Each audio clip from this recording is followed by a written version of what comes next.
have translation services for this Zoom this evening. So if anyone on the call needs translation services, please know that we are recording this Zoom. And if you need translation services, you can email Michelle Baird after the event and we'll make sure we get it translated and sent to you. If I haven't met you or you haven't seen me before, my name is Amy Wintermeyer. I'm the interim director of college counseling. I use she, her pronouns. I joined the MA team in June or July, and it's been wonderful to be working with the team this year. I know you just saw an email that went out that we just hired a new director who's going to be starting in July, and that's wonderful. And we're so excited to have Lynn join our team. And just know that I will be staying on in a remote way for next year as well. And it's just been such a wonderful thing to be a part of the MA community. I joined the team after 15 years in college counseling experience, as well as other roles I've held at other independent schools. And I've been really serving in more of like an interim, remote, and on campus during 1 week a month to support the team while we're in this interim phase. And then, like I said, Lynn will be starting in July and we'll get really excited. I'm going to pass it over to my team here. Michelle, can you start? We're just going to go in order based on who's on the screen, and everyone can introduce themselves and then we'll move on with the program. Absolutely. My name is Michelle Baird. I'm the Assistant Director of College Counseling at Marin Academy. I also manage the office. So you will see emails coming out from me with some general information. And if you have questions, I'm definitely the person that you are welcome. You're welcome to email all of us, but you can also email me. That's fine. Denise, I'll hand it over to you. Thanks, Michelle. Hi, everyone. My name is Denise Melgar. My pronouns are she, her, hers, in Spanish. I started with the MA team or the college counseling team this past summer. So I'm one of the associate directors of college counseling, and it's been a really great couple of months here at MA. I previously worked in undergraduate admissions at NYU and made the move over to the other coast. So it's been a really great experience to learn more about the Bay Area, get to, of course, meet the students at MA, specifically the seniors and juniors that I'm working with now, but I'm really excited to continue building relationships with the students at this school. And it's been a really great experience so far. And then I'll pass it over to Jake. Thanks, Denise. As Denise said, my name is Jake Cisco. I'm the other associate director of college counseling in the office, and I come from the East Coast as well. I spent the last 4 years working for Wellesley College in their undergraduate admission office. And before that, I spent about 4 years working in the Rice admission office in Houston, Texas. I've also been thrilled to be a part of the community, and I'm really excited to speak to all of you tonight with our team. Without any further ado, I'll pass it along to Amy to get us started. Thanks. So just for the goals for tonight's program, the first thing I want to make sure I'm clear about is this program is not intended to stress you out or to make you feel like you should be really worried about the college process. Your parents are ninth graders, but we also feel like information is really power in this, and it actually helps reduce stress in families and reduces anxiety. And a really big goal in our process is really trying to help students and families create a sense of balance and wellness with this. So one of the things we're going to talk about is just the timing of the college process, like when you need to know about what and what's coming up and what our office offers. The second thing we're going to talk about is the current landscape of testing. As you may have heard, coming out of COVID, a lot of things have changed with regards to standardized testing. We want to make sure you know where things are and where we think they're headed, so that you're keeping your finger on the pulse for that. Lastly, we're going to talk about course selection, just as that process is coming up next month. You'll be getting a course catalog soon. And so we want to make sure you understand really what to expect for 10th grade courses. And then lastly, talking about extracurriculars in summer, which are often things that families have top of mind, especially for 9th grade students getting ready to go into 10th grade. So we wanted to make sure we covered all of that for you. Now, I also wanted to make sure you know that we have an in-person program scheduled for next week. And we want to make sure you know that because you're here tonight, you do not need to go to that program. It's going to be the exact same program. We just were trying to offer the option for families who wanted to meet in person to have that option. And for those for whom it was easier to meet on Zoom, we wanted to make sure we offered an online presentation as well. I'm going to pass it over to Denise now, who's going to talk about our office values. Thanks, Amy. I'm sorry for getting ahead there on the slides, but on the screen, you can see our office values listed. As I've been meeting with juniors this semester, I've really been trying to emphasize the importance of these values and why our office thinks they're so crucial to the process. So you can maybe read the little sentences underneath, but I'll just give a couple of words on each of them. So choices, we want students to feel when they're going through this college search process, like they have choices at every step of the way, especially when they're hearing back from colleges about what they've decided for their application. We want to make sure that students feel like they have options. And a lot of ways that we help them ensure that is by every step of the way, helping them find balance in their list. And so again, at this point, you don't necessarily need to be thinking about that balanced list, but we do want to stress the importance of making sure that students understand that there's a wide range of selectivity that goes with each school. And we want to make sure that students have, again, a wide range of different types of schools in that list to ensure that they have choices once decisions are released. The other piece is self-awareness. When I've been asking students how they're feeling about the process, a lot of them say that they're excited to learn more about themselves. And I think that that's a really important and fun part of this process, is that it maybe is the first time that they're asking themselves some deeper questions about what they're most excited about, what they really care about, what they want from the next 4 years of their education once they're in college. So it's definitely a time to gain more self-awareness and really understand more about themselves throughout the process. Another is self-worth. So of course, I think we all strongly believe that college can be a really transformative time for students, another opportunity for them to learn more about themselves and continue exploring their interests. And we know that where they end up at college can really impact, how they feel. But we really want students to be able to internalize that college decisions are made for a wide range of reasons, many times for factors that are outside of the student's control. And so they shouldn't be tying their self-worth to any specific college, right? Like what a college decides does not determine what the student is worth or capable of doing. So we know sometimes it can be really tough to get back disappointing news or unexpected news, but we really want students to find value in other pieces of the process and to really realize that they are great students, great people that will do great things wherever they end up, at whichever school they end up at. And then autonomy. So of course, our office is here to help support your students, and we know that you will be supporting them in the process as well. But we really want them to feel like they are the drivers of the process, that they are the folks that are really in the driver's seat. And so I like to tell the students, I already did this process. I already looked for schools on my own. And this is really the opportunity for you to again, explore your interests, figure out what's best for you, and really be your biggest advocate in the process.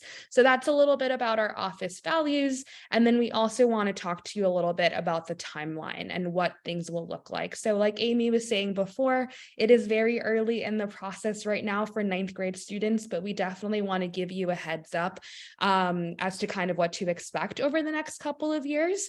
So really 9th grade, and at this point, there, of course, your students are closer to the end of 9th grade, but it really is the time to just adjust to being a high school student. They're at a new school. For some of your students, that may be being in an environment that's very different from their middle school, depending on where they went. And it really is an opportunity for them to just kind of get to know themselves a little bit, explore things that maybe they didn't have the chance to do before, join clubs, build friendships, make connections, really find their community at MA. And that really is I think the most important part of 9th grade. In March, we're doing these programs. So again, we just think it's important for you to have information. And I want to emphasize what Amy said, that you absolutely do not need to go to next week's programming if you are here today. It'll just be the same program. In April will be course registration. So within the next couple of weeks, your students will be receiving the course catalog where you'll be able to see the classes that are available. And then in April, I believe it's April 25th is actual course registration day, where your student will be meeting with their advisor and actually selecting their courses. Then of course rolls around summer. So summer is another great opportunity to just kind of continue exploring your interests, maybe get a job if that's possible, do other things that are exciting to them, maybe take a class of something that they want to learn more about and didn't have the opportunity to do so yet, or to volunteer. And if you are taking maybe a family trip somewhere else, or even going somewhere more local in California, but maybe a different part of California, it would be great to try to visit a college campus or two and kind of just add that into your trip to start getting a sense of what colleges look like and feel like, again, without any real pressure, just an opportunity for them to get a sense of a college campus. Then next year, very similar. Sorry about that.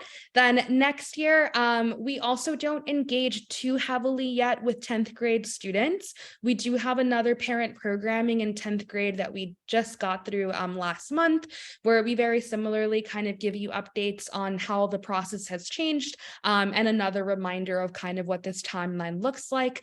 We do also eventually assign counselors though to students in 10th grade. So sometime in April is when they'll actually be assigned their counselor and get access to SCORE, which is the platform that we use where students can eventually research colleges. We provide suggestions via SCORE, but at this stage, they're just kind of being assigned their college counselor in 10th grade. In the months of March through June, we also offer practice SAT and ACT tests. This is really meant to help students get a sense of which test is a better fit for them if they ultimately will register for official testing. It's not necessarily meant to stress students out, and we know that at this point they're not necessarily doing a ton of prep for these exams. It would be great if they can approach them as prepared as possible, but it really is meant to be more for them to get a feel for what each test looks like and have a better sense of which test they maybe eventually want to take. In May and June, again, they'll already be assigned their counselors. So we'll do a quick check-in with each of our assigned sophomores to kind of better understand which test they want to go with. And then in that summer, very similarly to the slide before, of course, staying engaged in things that they're excited about, maybe getting a job, volunteering, taking a class. But we also know that this summer may be important for students that are looking to be recruited athletes.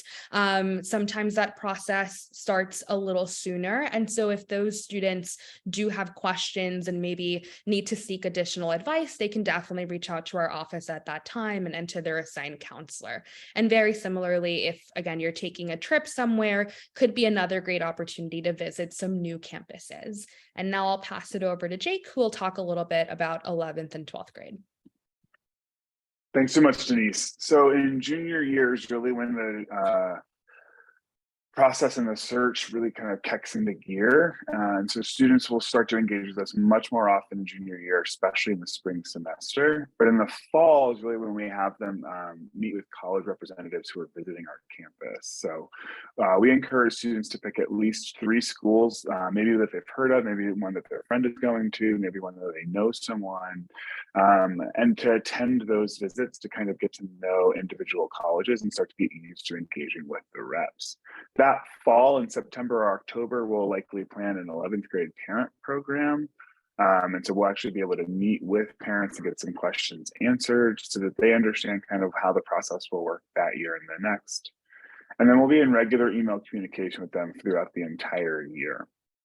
At some point during junior year, we also recommend that students take either the SAT or the ACT at least once or twice by the end of junior year, so in June.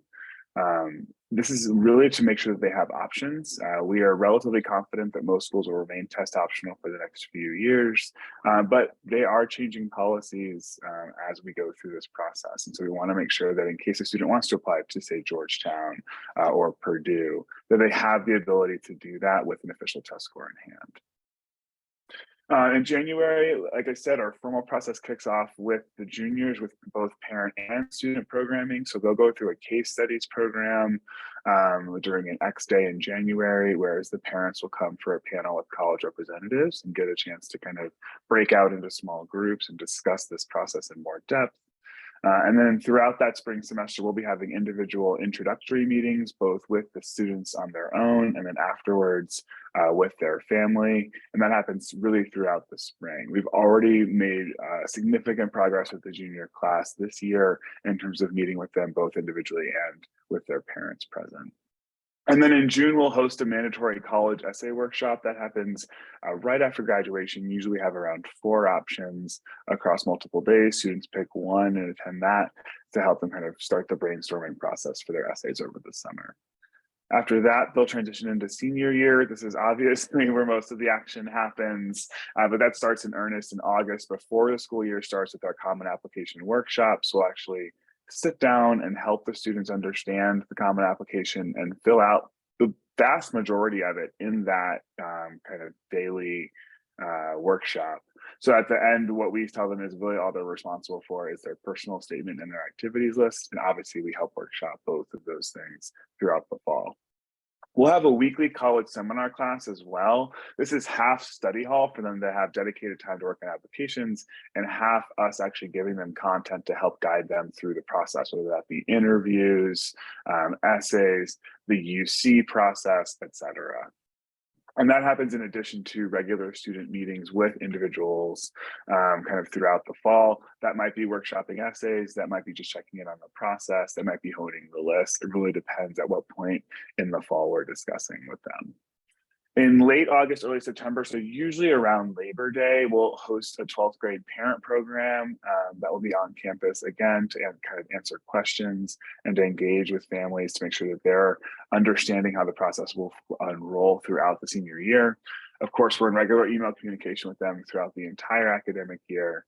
And then the deadlines themselves usually fall somewhere between October 15th and mid-February.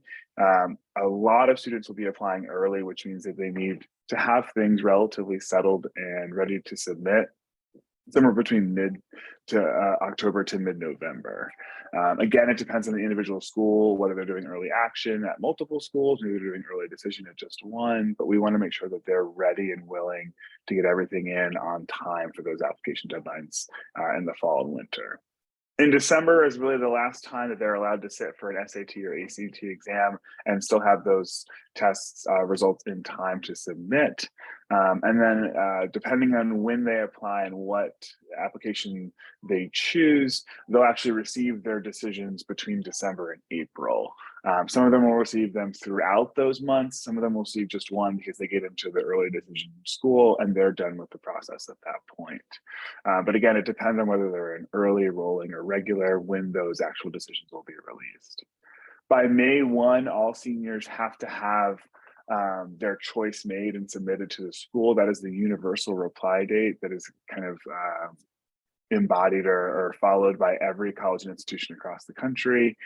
There may be movement after that in terms of wait lists, but really every student has to have a deposit in at an individual school by May 1st, and then there could be changes afterwards. After that, of course, in early June, usually the first weekend, we host graduation and the seniors are officially obviously done with the process. But if anything comes up in later years where they need a transcript or they need help, they can always reach out to our office afterwards for those requests. At this point, I'll hand it back to Amy to speak to us a little bit more about the current landscape of testing. Actually, I'm going to jump in really quick, Jake, if that's okay. Sorry, my apologies. I have a wrong one. Totally okay. Totally okay. And I just wanted to reflect, people are sending some really wonderful questions in the chat. Like, I'm keeping an eye on them and we're going to collect them. A lot of them are going to be really good that we'll address right after this session. So keep sending those directly my way and I'm happy to collect them and then we'll talk them through. And so I'm going to start by talking a little bit about the current landscape of testing. As with all things in the pandemic, everything is shifting a little bit. And one of the things that we've seen the most movement with is testing. So as you may be aware, or as you may be sort of learning through this slide, during COVID, nearly all institutions, colleges and universities did not require testing. Obviously, it was very challenging to access testing opportunities and sites. And so most colleges at that point decided that they were going to go through the admissions process without requiring testing. Most schools at this point are still test optional. And test optional means that you may submit your test scores. And when we talk about standardized test scores, we're talking about the SAT or the ACT. If you would like to, but you do not have to. And the colleges will consider you with your test scores or without your test scores, and those are sort of weighted equally. That's where most schools still are at this point. Some schools have moved to a test blind position, which means that they will not look at test scores. Even if you send them your ACT or SAT test scores, they will not even consider them as part of the process. Some schools were already moving in this direction before COVID hit, and this just sort of solidified their process. Other schools have sort of moved more that direction with that experience. Two notable examples that impact a lot of our students are the University of California and the California state systems are now both test blind. This is still shifting. We're seeing some schools that are coming back into asking for test scores, and we don't know quite where things are going. We're watching very carefully what's happening right now. I know that we're all working very closely with our juniors to talk with them about their testing and what they think is going to happen. We want to leave the most options open available for all of our students. And because of that, we are still recommending at this point that all of our students at Marin Academy test in order to ensure that they have choices later in the process, right? So this means that they won't, they keep all of their options open, so they could potentially apply to schools that do require testing. However, deciding to report testing is a really nuanced and individual decision. And so we have our sophomores right now taking a practice ACT, taking a practice SAT this spring, really trying to understand their experience, what's working well for them, what they prefer, and then they're going to make a decision about which test they would like to focus on in their junior year. They only choose one. They're not going to try and prepare for both, and then they will go ahead and test again. Working with their families, working with their counselor, they're going to make a decision about what their testing plan is moving forward. I think, as Jake said, we would like them to test once or twice just to get a feel for where they are in that process. When it actually comes to their list, which means like the schools that they're going to actually apply to, they're going to sit down with their family, with their counselor, and really have a nuanced discussion about what to do. Based on the student, based on the schools that they're applying to, they may choose to report certain scores to certain schools. They may choose not to report certain schools to certain scores to other schools. So we're going to give them the option to do all that, and we'll be working with them and supporting them every step of the way. Obviously, keeping a close eye on what is happening because things are continuing to evolve sort of as we're watching the year evolve as well. This is obviously, you're like, is that an answer? Is that not an answer? Is that actually advice that you're giving? Our baseline is that we do want students to test. We do want them to take a practice exam, both of the practice exams. We want them to focus and also know that like we will be working very closely with them to actually make that decision. We have a wonderful opportunity, which is Adam Ingersoll, who's coming from Compass Test Prep Company, will be speaking to us. He's going to do a program April 19th at 7:00 p.m. on Zoom. I am very excited to see what he has to say because I want to see what he's going to sort of talk about in terms of the future and where he thinks things are going. But he's going to really get into a lot of that nuance. So I would completely suggest that you tune in for that program if you are able to do so. I just got a question that's very specific to this slide. Do colleges typically require the SAT versus the ACT? In general, you can go one direction or the other. Most schools will actually accept both.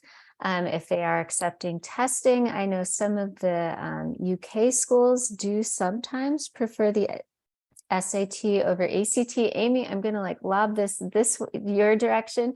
Is there anything that you wanted to add to sort of that testing question?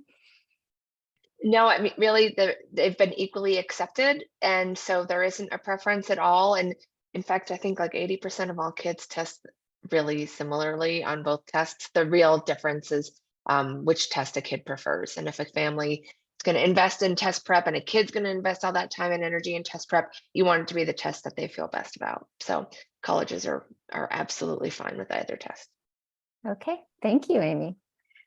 We're going to go ahead and move on to the next slide, which is sophomore year. So this is very much like where you're going to be this spring. And I was sort of listening to Denise and Jake and like really reflecting on this wealth of information that you're getting right now. And also to say that don't worry, we're going to continue to repeat all this information with you and walk you through this process. It's not like you have to capture all of it right now because there's a lot of detail that we're talking about. So I'm just going to talk a little bit about where we're going to be this spring with your student. So there are not a ton of we're talking about course selection. There's not a ton of different options for sophomores. Primarily, students are moving forward in progression in all of their subject matter, but we just wanted to give you an overall sense for what's going on. So all sophomores will be taking, or all freshmen who are sort of moving into and registering for their sophomore year will be taking English 2, which is the next in the English progression. They're going to be taking Modern World History 2, which is the next in the progression after they're taking Modern World History 1 this year. They will be taking Chemistry, which is the course that they're moving into after Biology.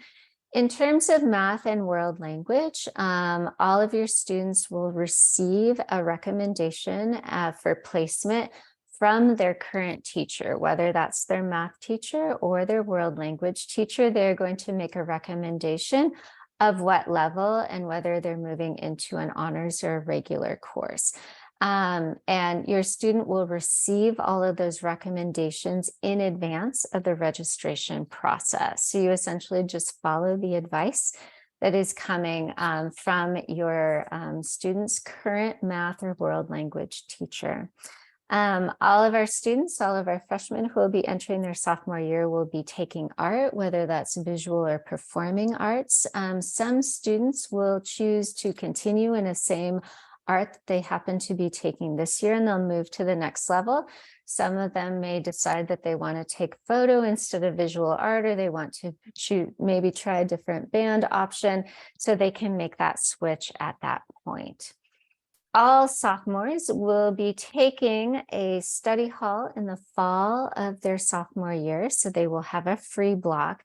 And in the spring of their sophomore year, they will have a required HumDev or human development course. They took HumDev for the first part, right, of their freshman year, and then they're going to be taking the second part of that in the spring of their sophomore year, and that is required. As Denise was saying, the course catalog will be coming out to students. It's not quite ready yet, but it is on its way out, and they will have a chance to look at it before they actually do the registration process. They'll have a chance to meet and talk with their advisors. And then when you actually do your family conference on conference day, April 25th, you will go through the registration process together and actually input your course selections together with your student, with their advisor, and with you present. So that is what's going to be taking place. Obviously, if you have any questions, we're happy to help you talk about that. Advisors are also very knowledgeable, as well as are the current freshman and sophomore class deans, Kevin and Jared.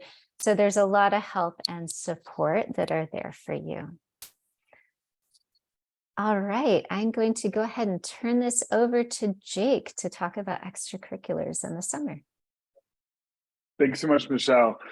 So as the students are really kind of settling into ninth grade and into next year as well, we really want them to start considering extracurricular activities as part of their high school experience, especially to prepare themselves for college. We don't want them to consider this to be some kind of checklist where they have to be in certain clubs or participate in certain sports in order to kind of impress an admission officer, but we do want them to explore their interests, right? We want them to pursue enthusiastically the activities that really excite them. Maybe that's mock trial, maybe that's the newspaper, maybe it's one of our advanced bands classes and learning an instrument. But it really kind of comes down to the student and the authenticity of what interests them and kind of a genuineness to really pursue a specific interest that really kind of comes through in the college application process. So we do want to emphasize that it's quality versus quantity. It's not about joining as many things as possible and having like a superficial experience there. It's about really kind of finding a handful of things and diving into them over the course of several years. That being said, I can't emphasize enough, students should do what they truly enjoy, and that juniors and senior years are really good times to seek out leadership opportunities and activities they've already been a part of. If you're joining activities in junior, senior year or pursuing new clubs, perhaps, it actually is not considered as strong of a commitment as someone who started in 9th or 10th grade and then ultimately worked their way up in the leadership of that organization. That being said, they can always ask us if they have questions or if they feel kind of overwhelmed with how many activities they've got going on. We can help them strategize and decide kind of ultimately which ones stand out the most to them in terms of their experiences. Over the course of their summer as well, we know that students are kind of champing at the bit to be involved in something, and I'm sure you want them to have something to do as well. And so we want to make sure that we're emphasizing different opportunities for them, different options for them. It doesn't have to be a quote unquote pre-college program. We want students to avoid those whenever possible, because just because a student attends, say, a 3-week program at an Ivy League institution, that doesn't give them any kind of upshot in the process. It doesn't put a thumb on the scale in terms of giving them extra access or a better chance of being accepted there. It's really just a way to expose them to college and maybe take a class or experience some of the academic and social aspects of attending a university. That being said, being involved with research, being involved with a professor in some kind of mentorship capacity, that's all fantastic and looks really great on a college application. And so if there is something that a student's interested in, we want them to pursue it in however ways they want over the course of those summer weeks.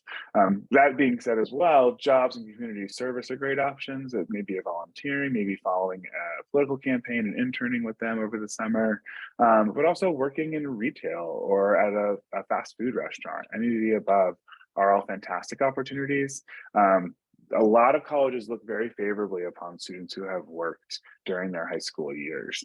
And it doesn't have to be any kind of fancy internship in a spiffy office. It really can be working a 9-to-5 kind of minimum wage job, because it shows responsibility, it shows maturity, it shows the ability to connect with other people who come from different ways of life.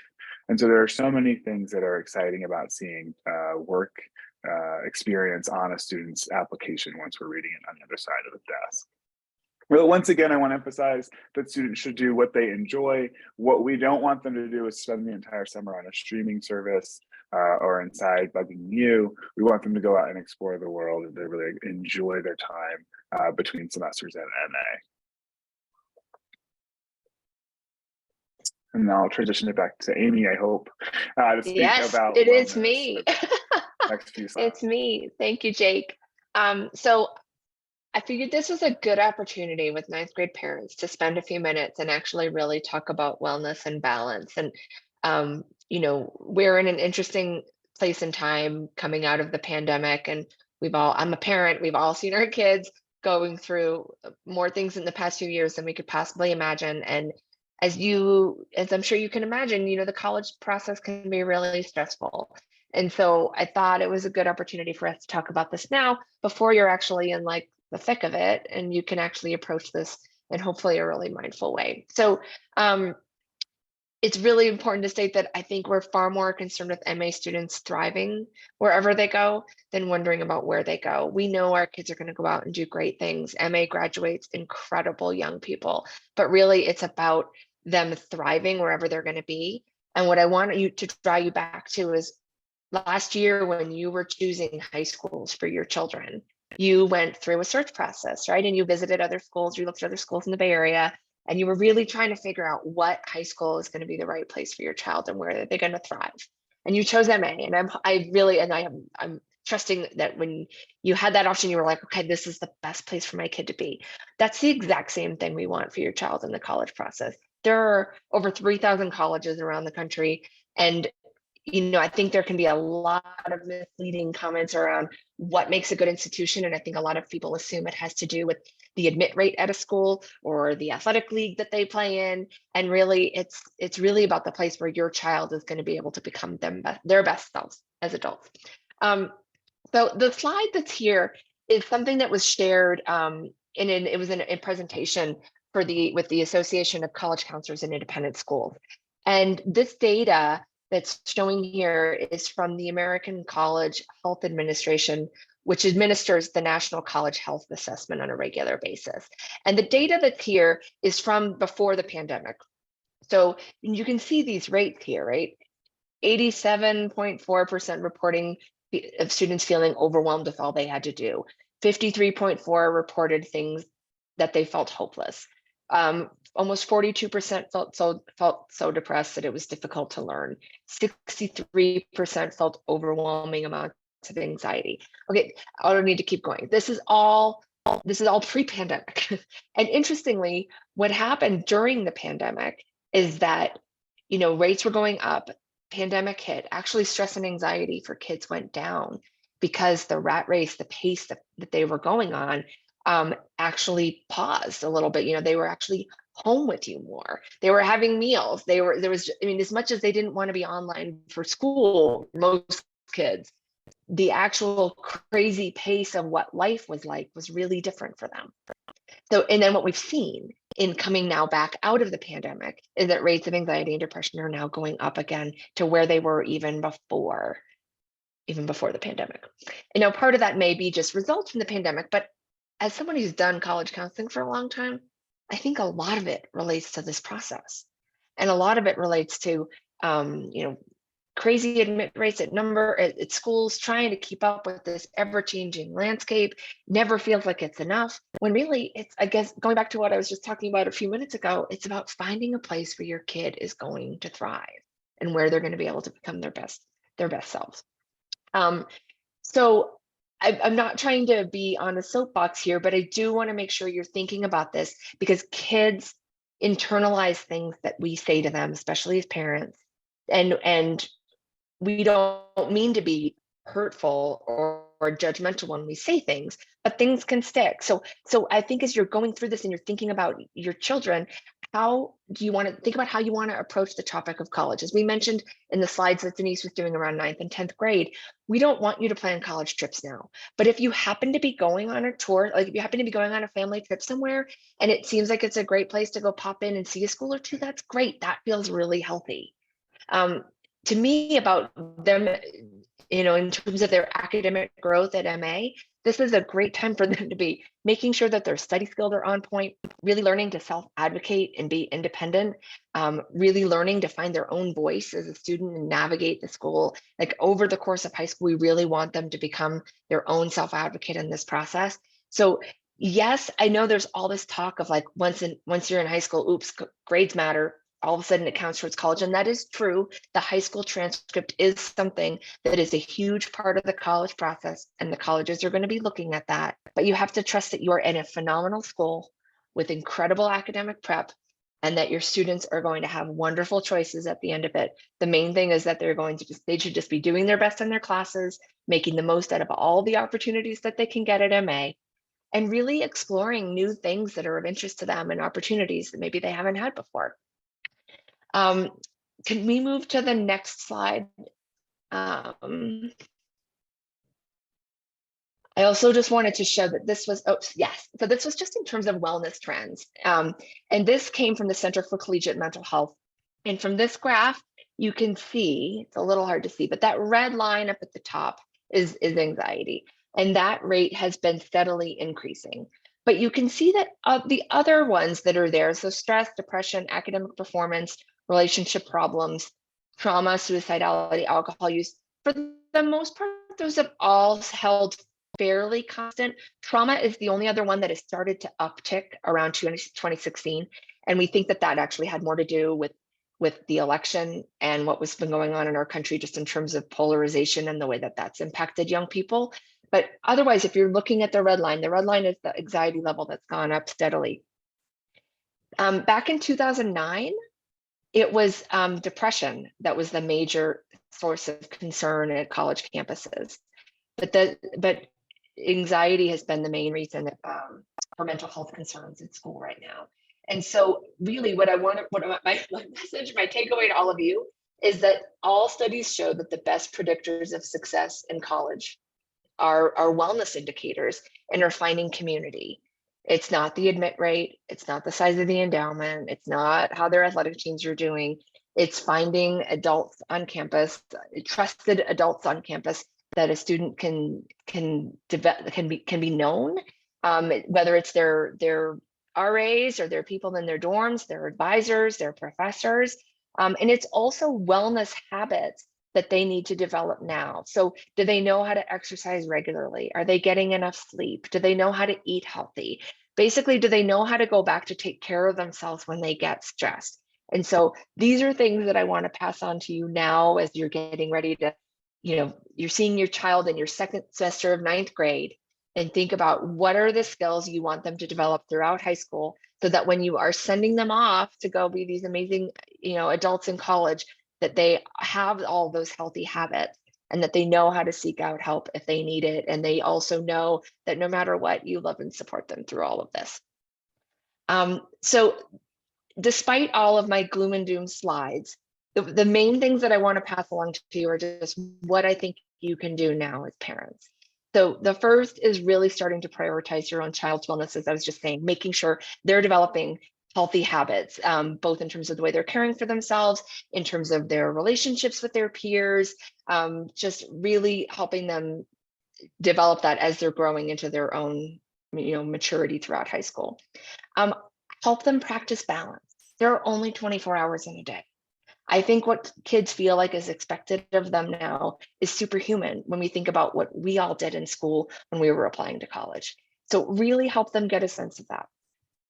Understand what the spheres of control are in the college process. Really what the kids can do in this is they can do their best in their classes, they can challenge themselves as much as is appropriate for them, they can get involved in all these activities, they can put it all in an application, they can send it away, and it's still the colleges that end up making the decision in terms of whether the kid can go or not. What the kid then has the control though of is how they approach that, what colleges they put on their list, how they feel about the way that they're making those choices, making sure they're applying to a reasonable number of schools, making sure that there's a lot of balance in that process and that there's a good balance, that they have a lot of choices when the decisions roll in. You can help manage their own expectations. I think sometimes our kids are their own worst enemies on this. I can't tell you the number of parents I've talked to that are like, this isn't coming from me, this is coming from my kid. And I'm a parent of a student in an independent school. I think sometimes I feel like it's in the water. I'm like, I'm not pushing my kid, and he still comes home and complains about certain grades not being high enough or whatever. It doesn't matter what my husband and I say. It can just be something that the kids feed on with themselves. So help your child work through this and help them understand that, that really they should just be trying their best and applying themselves as best they can, and not to put too much pressure on themselves. And also I would say partner with our office and partner with the school. So in particular at this point, as 9th grade families, as Michelle mentioned in terms of course requirements or course selections for next year, for the most part for 10th grade, it's fairly set. But then there are placement level things and recommendations for like math or language. So if your child's recommended to take a certain level class and it feels like it's appropriate for them, that's great. And they want to challenge themselves, that's wonderful. But if they're not recommended to take an honors level class, please trust that the department chair or the teacher has their best interest. Like I said, I'm married to a teacher. I've seen it go badly. I've worked in college counseling for 15 years. I've seen it when kids are pushed beyond where they're supposed to be, and it really can actually have huge implications and backfire. So please trust the school, partner with the teachers, partner with the academic dean's office, and know that really we're all on the same side cheering on your children. I will get off my soapbox in terms of my wellness pitch. And the last thing I want to just leave you with is just a lot of parents ask sometimes what else could we be doing right now, or what should we be reading? So we wanted to share 2 recommendations for you. Who Gets In and Why is written by Jeff Salingo. He actually spoke to MA parents and other Bay Area parents earlier this year, and we were so thrilled to be able to host him. And then another wonderful book is The Price You Pay for College by Ron Lieber. So if you are interested in reading more about this, I would say those are the 2 books that we would be encouraging you to read, and also know that you're always welcome to reach out to us if you have other questions or things like that. At this point, we are going to open it up to Q&A, and I know a number of you have been sending questions through the chat, so I want to make sure Michelle has a chance to facilitate that. Absolutely. Thank you so much, Amy. That was really helpful in getting like a holistic picture, right, of sort of where we're going with the students and also what is really important. There's so many good questions in the chat, and we're going to get through as many of them as possible. And I know one of the questions that came up first off is like, what are you telling the 9th graders about all this? Do they have access to the same information? And our answer to that is that we're letting the 9th graders be freshmen right now. So they are just focusing on their courses, their activities, their friends, acclimating to high school. They're moving from a gradeless semester to actually having grades for the first time. They just get to do school, and we're just really focusing on them having their experience. That said, we're really clear with all the colleges in terms of why we have a gradeless like first semester in terms of the transition to a Marin Academy. So when colleges get that row of CRs or credits, right, that come out the first semester, all the colleges know why that's there and what's going on. So I just wanted to frame this discussion starting with that. And second up, we have a couple of questions about rep visits. And I know that Jake and Denise both have like extensive experience before they came to MA from that side, from the college side. So could you talk just a little bit about rep visits, who comes, how many different types of schools we have come as reps? Do we have non-traditional schools that come as reps? Sort of what do students have access to?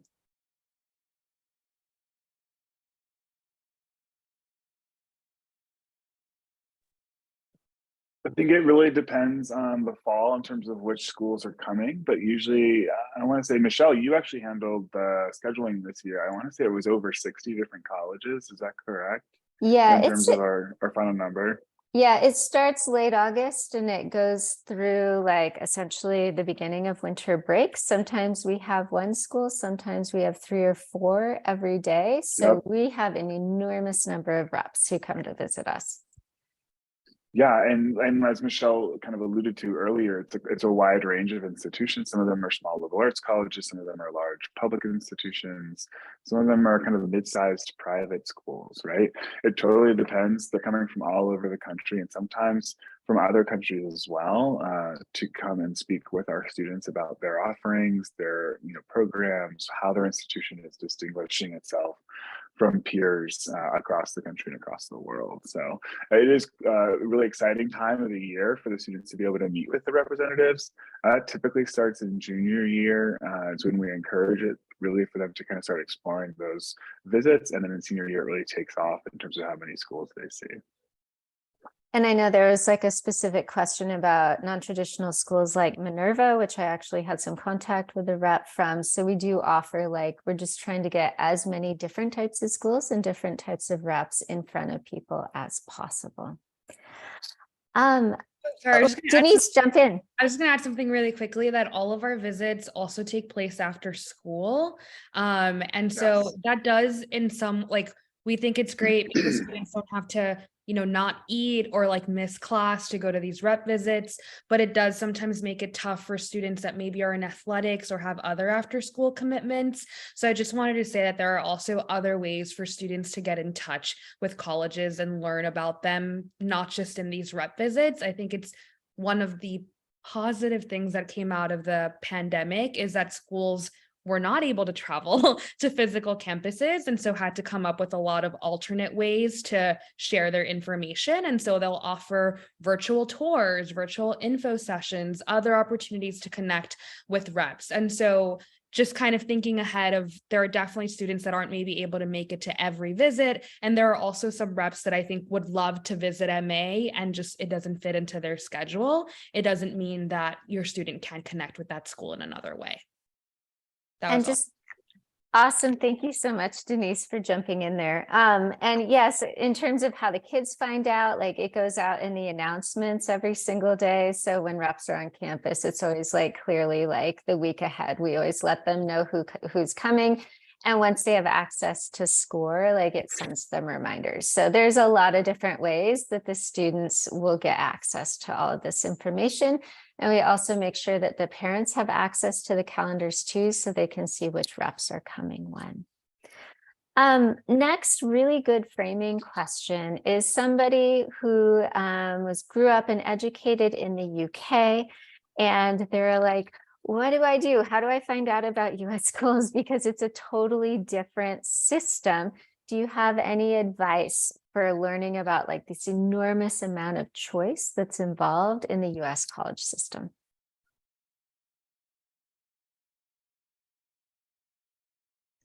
I'm happy to jump in, and Jake and Denise can jump in if they have ideas on this too. I think, well, certain things to know that are different from the UK system is that you have to really specialize earlier in the UK system. Like you're applying into a major and it's very usually test oriented in terms of whether you get in.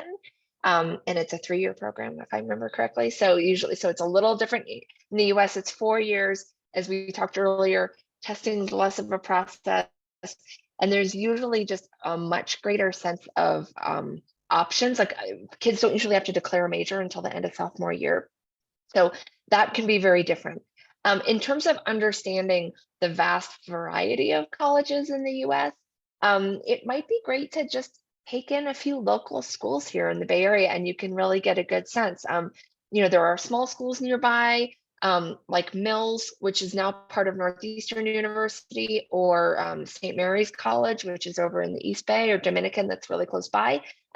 There's some medium-sized schools like USF, Santa Clara, Stanford, those are really close. And then we have a number of UC campuses. So just getting a sense of just how different small, medium, and large schools could be, you could do that even really closely to expose yourself to that. And then as we start working with kids, usually what we try to do is we try to give them some different options and see what they like, and see what we always say, like, see what sticks. And then we give them, once we know what they're enjoying, we give them more and more schools to explore, and also try to get a sense of where they want to be geographically. Like, are they wanting to stay on the West Coast? Do they want to be somewhere else in the US? What kind of climate interests them? Do they want to be in a more urban, rural, or suburban location? And that kind of stuff is what we do, is we're helping them plan their list. But typically that happens usually in the middle of junior year. Jake and Denise, do you have other ideas that you want to throw into?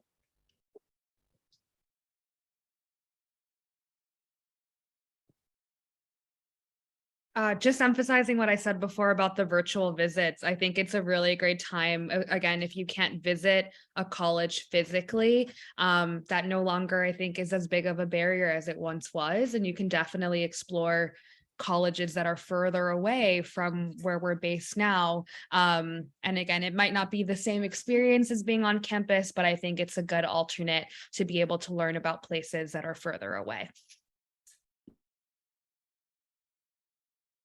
Yes, and just to essentially, if you Google like the homepage of any of these colleges, usually that virtual visit option is like right there. So it's very easy to access. We've got a question on the MA perspective on gap years. So is there anything that you wanted to say about gap years, and sort of how Marin Academy approaches that possibility?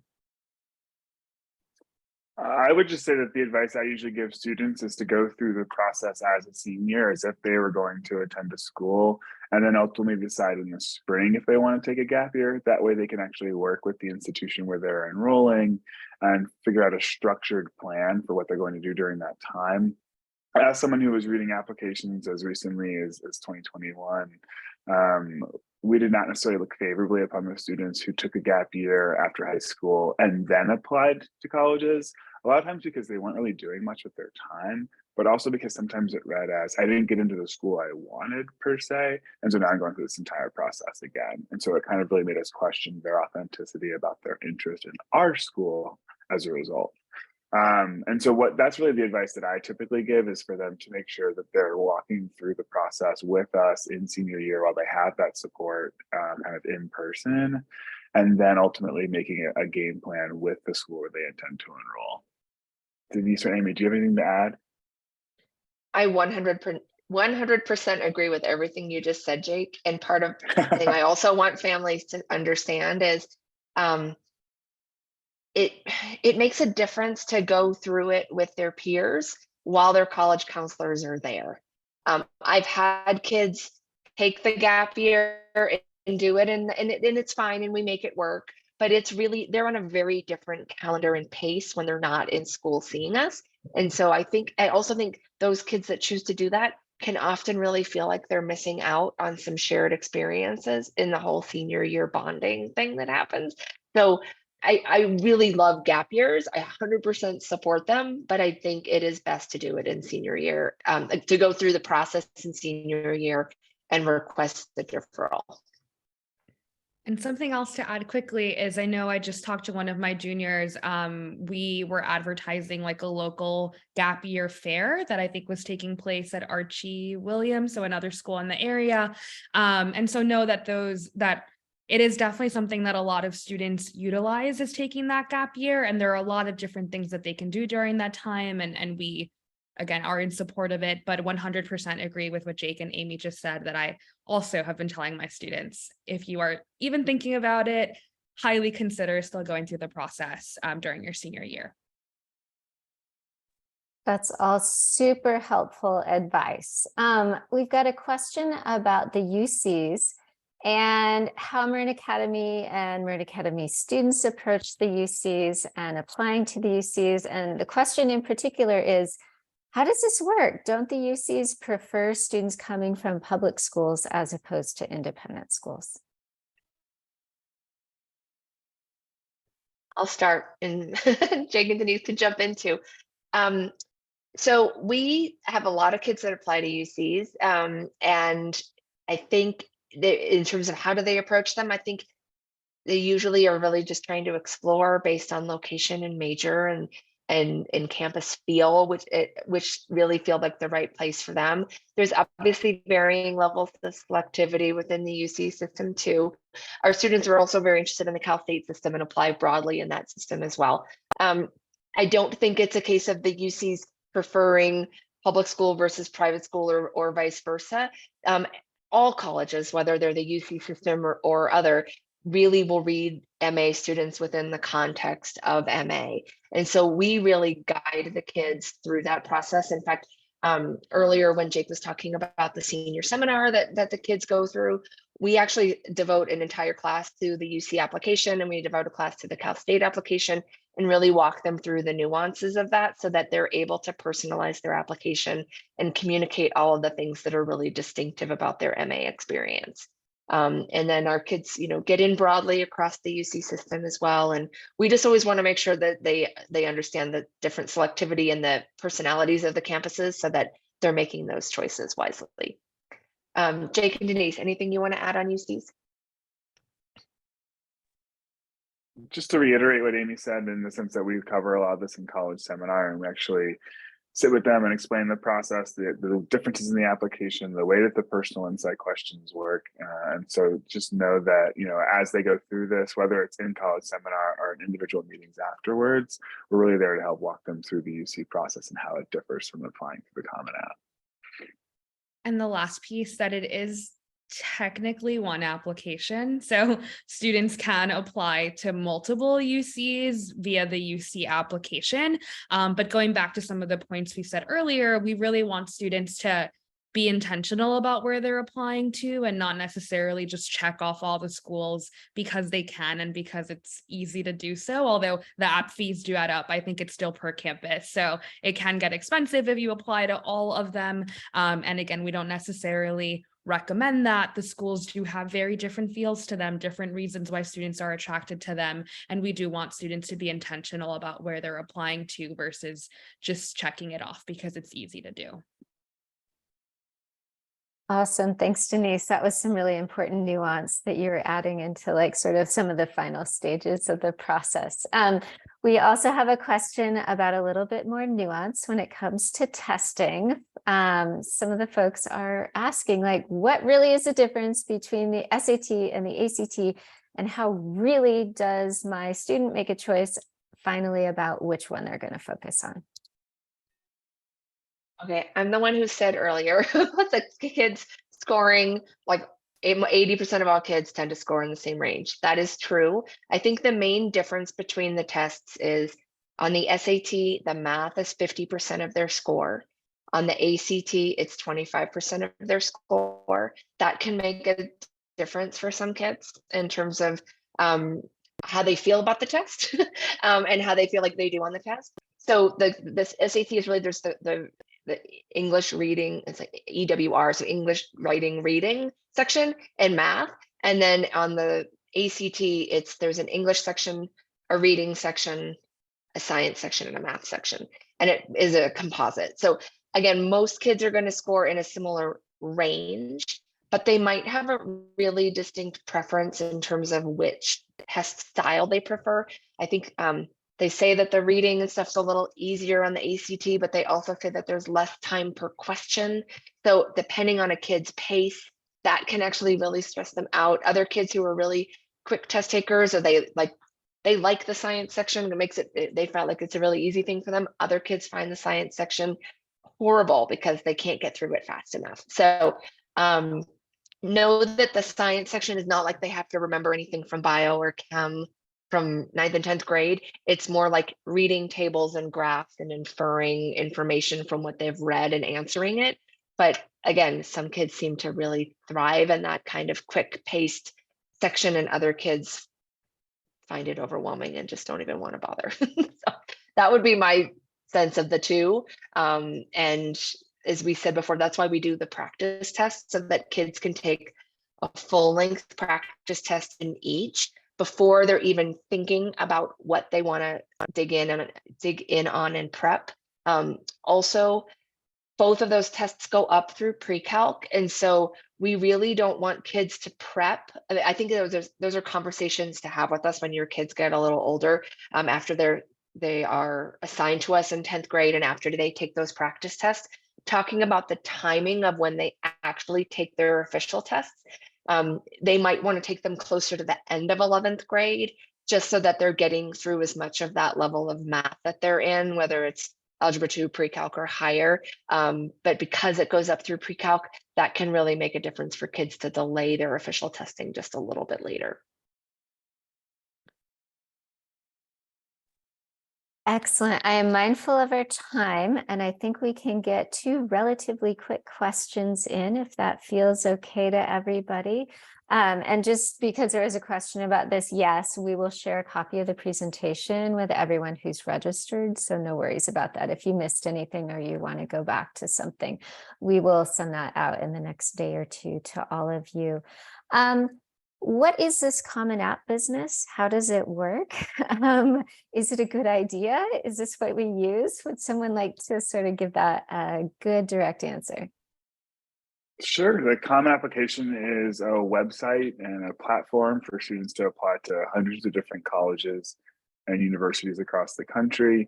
There are some notable differences who use their own applications, like MIT and Georgetown, but the vast majority of schools across the country that our students are applying to are going to work through the Common Application, so they only have to fill it out once. They fill out the same demographic information, activity lists, personal statement, all that's included in one platform, and then it's sent out to different institutions. those institutions may have supplemental questions that they want to know on top of the common application, which is not uncommon at all, no pun intended, is the sense that they really have the ability to apply to, honestly, hundreds, like I said, but in our case, maybe a dozen or so colleges through the common application without having to actually sit down and fill an individual out for each institution to which they're applying. Denise or Amy, anything else to add about the Common App? I think the official limit is 20 on the Common App itself, but we definitely don't encourage 20 schools at all, but the absolutely limit not. is 20, I think, or that was like the recent limit, but I think you touched on everything, Jake. And like he referenced earlier, we do have a seminar or a workshop right before senior year starts where we walk them through a lot of the basic info that they have to fill out so that it's mostly done. And then they're just kind of working on their essays and an activity list. But schools will essentially receive a big chunk of the same information via this Common App. And the varying information that they'll get dependent on the school is their own supplemental question. So I think Jake covered most of that. All right. And our last question is a little bit more nitty gritty about the end of the process, but I know that people talk about it a lot. So folks are like, what is all this going on? Could you talk a little bit about what early decision is versus regular decision and how you help students come to sort of making decisions around what they're doing with the application process and timing? Yes, I'll start. I'll go. No, go ahead, Denise. No, Okay. go. You Okay. go. I'm happy to talk about the plans themselves. So there are a lot of acronyms, EA, ED, RD, all that fun stuff. The big ones I think that students hear about a lot are early decision, early action, sometimes restrictive early action. And so early decision tends to be, or almost, I want to say always is binding, but there are different rounds of it too. So most schools or a lot of schools will do ED1. ED1, again, early decision 1 tends to be due sometime in November, usually November 1st, but maybe November 15th. And the idea there is that if you're applying early decision 1 or early decision 2, which I'll get into that soon, but essentially with early decision, you are committing to that school. You're kind of letting them know, like, you are my absolute first choice. If you admit me, I will attend this school. So we try to have a lot of very honest and a lot of questioning students, is this really your first choice? Why is it your first choice? Can you really articulate that, not just to us, but of course in like your why essays, sometimes schools will ask why us, and it should be more than just you have a pretty campus, right? So we very much do push students into really thinking deeply about whether they can make this commitment. Beyond that, we also all have to sign off on an ED agreement. So the student has to do that, you as the parent has to do that, and us as the counselor also has to sign off. So it is something that we take really seriously, and we do, again, have a lot of conversations with students who do want to pursue early decision to make sure that it's a choice that makes sense for them and that everyone is on the same page about it. Sometimes schools will also offer an early decision 2 round. That tends to be a later deadline, usually sometime in early January, once students have typically already heard back from early decision 1, which tends to come out around mid-December. And then with early decision 2, you can look at it, I think, in a couple of different ways. I would always tell students, the institution I worked at offered both early decision 1 and early decision 2. And a question that came up often was, is one better than the other? And I always told students that there really wasn't too big of a difference, at least at my school, between early decision 1 and early decision 2. And that is true at that institution. With early decision 2, there are a couple of things. You have a little more time to get your application together. So again, typically those are due sometime in January, which means that at that point, more months have gone by where you maybe needed that extra time to get your essays together, or just needed more time to really make that serious commitment. For other students, early decision 2 might be a better option if maybe they're really hoping to have their first semester grades, like they feel really confident about those grades and they want to demonstrate some sort of upward trend to schools, again, in that case, early decision 2 might be a really good option. And then the last one is for some students, early decision 1 maybe doesn't work out, and they are really, really excited about another school that offers early decision 2, and that might be a good option for them.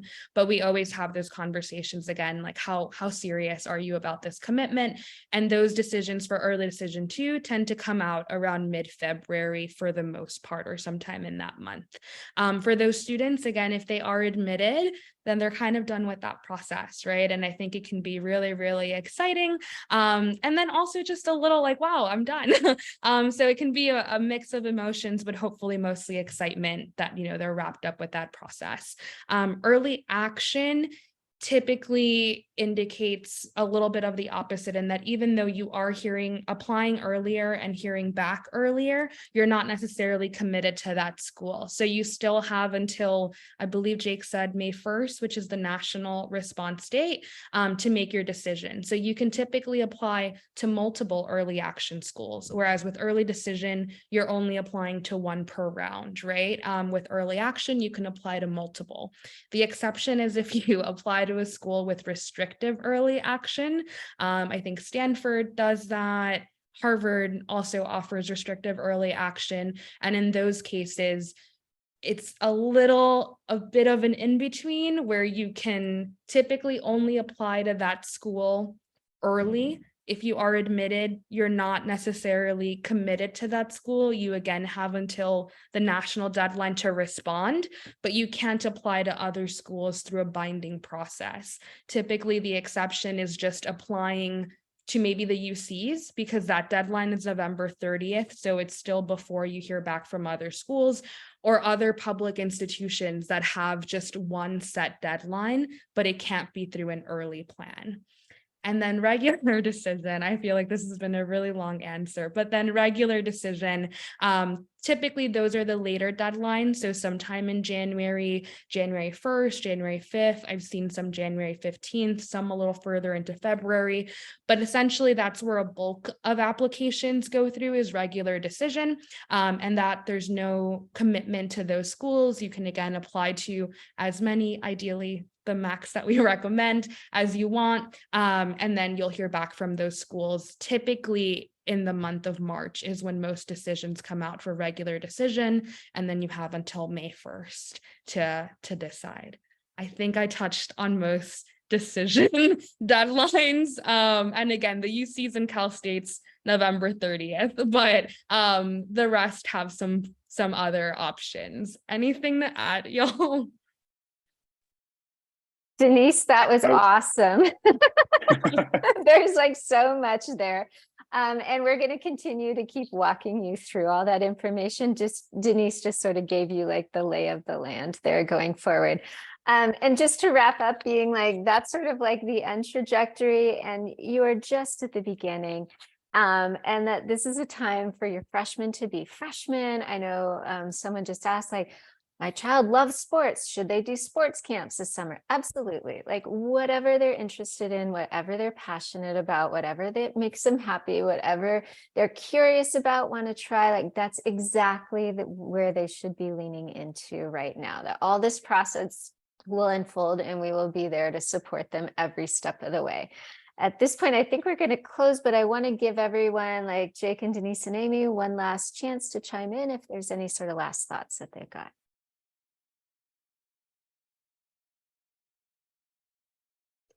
I would just say, remember, you don't have to come next week, that it's going to be the exact same presentation, but that we are here for you. If you have questions, don't hesitate to reach out. I know as much as we're trying to make sure you understand you don't have to worry about a lot of this yet, we did want you to come. We did want you to get the information that we think a lot of times can just be brimming for parents, especially once their child enters high school. So we wanted to make sure you had that information as tools, and that you know that we're here, and that you know that you're going to have the appropriate level of guidance all the way through as your child goes through MA. It's been lovely to have you all here tonight, and we're so grateful that you could come. Jake and Denise, anything else you want to say before we sign off?